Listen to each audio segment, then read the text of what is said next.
Ireo ankizy kamboty beazina eto amin'ny orphelinat Mangarivotra no nosafidiny fikambanana asa anaty famigidraka omena fitaovam-pianarana amin'izao fiandohan'ny taom-pianarana izao. Izany dia mifanandrify indrindra amin'ny fandalovan'ny filoam-boninahitry ny fikambanana eto Tandrazana dia Ramatoa asa anaty famigidraka. Araka ny teny nataonay dia tsy mitrahatra ny hetsika sosialy fataonay atao amin'ity association anaty famigidraka. Mandalo eto Tandrazana ny tenako amin'izao fidiram-pianatra izao. Ka ireto ankizy eto amin'ny orphelinat no safidinay hanorana an'ity fitaovam-pianarana ity.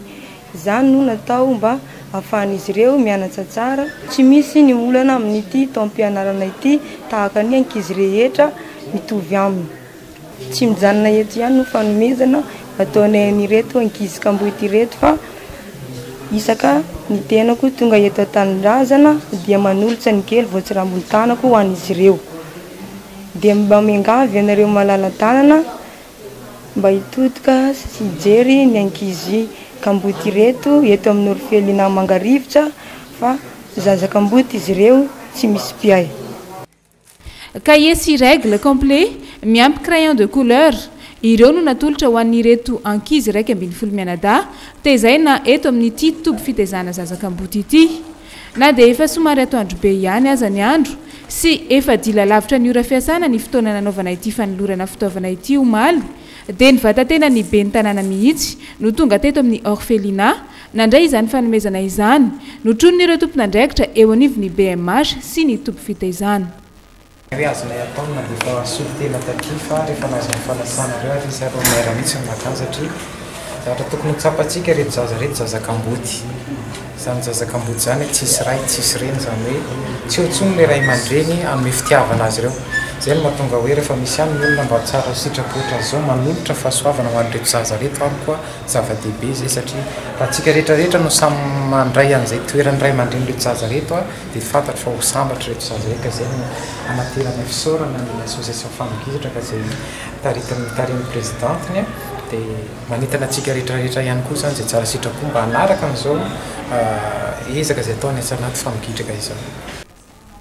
Afaliana no nandraisan'ireo zaza ny fanomezana ka fisaorana no nomen'izy ireo ny fikambanana asa anaty famigidraka. Misaotra ny famigidraka zany nanatra zavatra ty taminay taty amin'ny orphelinat amin'ireto zavatra mahafinaritra kely ireto any dia misaotra tompoko.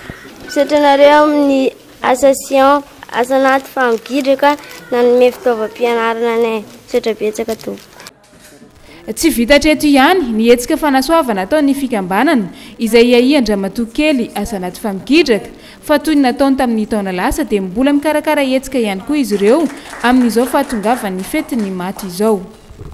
Araka nefa mahazatra ny association asa anaty famigidraka dia mivalampatra foana eo amin'ny setrin'izay sosialy zay dia ny hetsika ny manaraka ozy ianao mbola anatiny mikarakara an'ilay izy mihitsy zay fa manome toky an'ireo vahoakany majunga rehetra tsy vaky volo anome fleur gidraka araka nefa mahazatra zay fanaonay isan-taona izay amin'io 1er novembre io fa tsara ihany ny anaranareo ny fahita lavitra dia lazainy aminareo eo amin'ny alalan'ny fahita lavitra eo ahoana sy ahoana no fipetraka ny fotoana amin'io 1er novembre io zany hoe fizotry ny fizarana n'ilay voninkazo gidraka zany.